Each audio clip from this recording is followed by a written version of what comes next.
What is up, guys? PMcG Gaming here, back again with another video, and it's just a quick one about the transfer market and the squad building challenges affect that. Look, I've noticed something quite bizarre tonight, and it's like Saturday night when I'm recording this, so I'll get you guys this should be on the Monday because my new series starts on the Sunday. Just thought it made sense to start the series on a Sunday and then start that on a Monday because I didn't want the video to be sitting there for too long. But yeah, guys, what I'm going to show you is something quite drastic that happens because of squad building challenges, especially the marquee matchups. But it's quite weird, especially with common goal players, what happens. And the point of this was just to show you an example. There's the four derby matches from the marquee matchups this week. And I am going to show you what happens with each team involved in them. Yeah, I'll go quickly back to this. If you wonder what the transfers are, it's just because of my draft for the first episode of the new series. I'll start with Deportivo because the ones are up, but this is quite weird. Obviously, you see the players that aren't Spanish don't sell for much, but then you get this. Yeah, why that happens? It's just because the player's demand goes up so much for this squad building because he's Spanish and plays for Deportivo. So you need, because it's the Spanish one, you need 11 Spanish players. Stuff like this happens. And the prices just go up to around about 4-5k. As you can see, there's another one I've sold for 4.1. It's quite bizarre, but it happens for each of the squad builder challenges. I mean, start 5.1k, you know. It's just nuts what happens, and this happens throughout. That's just Deportivo. Just find. Yeah, you see Celta Vigo as well.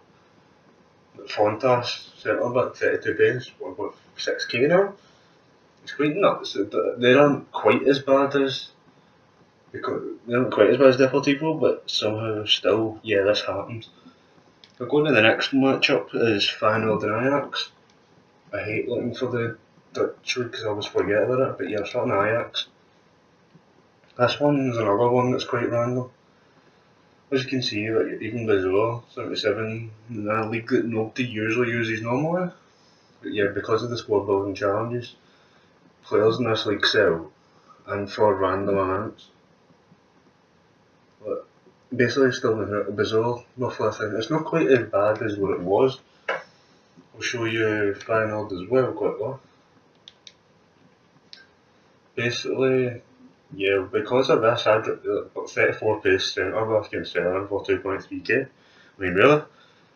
This is just the second derby at the 4, and you can already see what happens. Basically, what I'm saying is a way to try and get yourself into players' positions with profit is look at fixture lists for different leagues and look for the big matches because. And then there's normally marquee matchups on each league, especially the big games anyway, but then you can anticipate this happening. So then when you sign players for low prices, this eventually happens. You can just get the players in and then that'll be you covered. But the next one is PSG and Marseille. Now this one, because it's the French league, I don't remember too much happening. But at the same time, it still does it a little bit. Because you don't need so many players, but still, Diarra's somehow doubled in price. Cabela's doubled in price.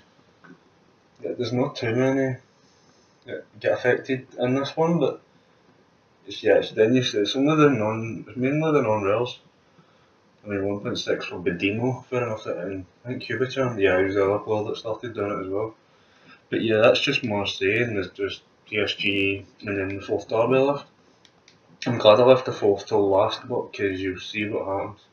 It's hard to tell with PSG because obviously they're players, but yeah, Rabiot is one of them. Because there's a lot of rare players, it's harder to notice it, but at the same time, you do see it eventually. There's players that the price just seems to magically have went up. It seems to just be Rabiot that's like the only common in the transfer market, but even Verratti, I forgot either. Oh, it's because some people made him into a certain attack, but even at that, still going a lot higher than normal. And the last one is Genoa and Sampdoria. Yeah, this could be interesting. I'm pretty sure this is the one I've seen the biggest difference on, apart from the Spanish one. Yeah, look, this happens. 75 right, 75 overall right mid with no much pace. And this starts happening, but they're up sold for 4 or 5k. He's a centre back 5k near enough. Renkon's another one, like 4.6, 4.8. It's just, this is the type of thing that happens when you have derby matches in football.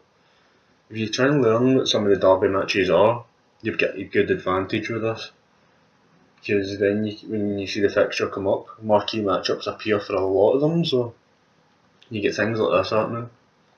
I'm surprised there wasn't one for AC Milan Juventus, but I can't remember if it's that big a derby. I don't think it is, but especially now with the AC Milan have been, but what's the last? Oh, Sampdoria. I used them interestingly as well, because some of their players it has miraculously him. And I looked last week, these two wouldn't have been selling, but now because of this happens, they just sell. It's not quite as bad as the Spanish one, but you're definitely still seeing signs that squad building challenges affect us. And the whole point that that's the 8 teams done for the 4 marquee matchups. Even for the other squad building challenges, it affects them, but not as much now because they're a bit through the market.